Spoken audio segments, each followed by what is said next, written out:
Assalamualaikum warahmatullahi wabarakatuh.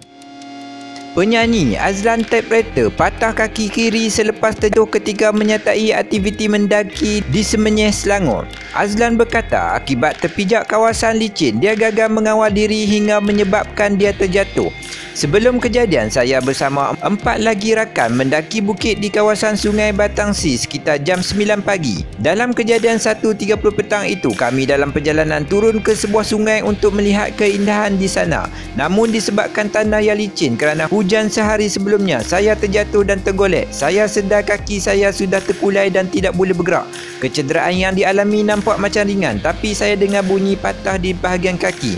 Mujurlah ketiga kejadian, salah seorang rakan membawa kereta dan bergegas membawa saya ke Hospital Kajang untuk menerima rawatan. Kalau tidak, memang terpaksa hubungi bomba, katanya. Buat masa ini, doktor hanya balut kaki saya dulu. Lagi 3 hari saya perlu ke hospital semula untuk memasang implan dan melakukan pembedahan. Kalau boleh saya tak nak melakukan pembedahan, tapi apapun saya tunggu temu janji bersama doktor nanti dan meminta nasihatnya. Saya harap kepada pendaki di luar sana supaya berhati-hati dalam keadaan sekarang kerana struktur tanah yang licin kerana musim hujan. Saya juga bersyukur kerana tidak mengalami kecederaan yang serius. Nasib baik ada kawan-kawan pada ketiga itu dan mereka banyak membantu, katanya.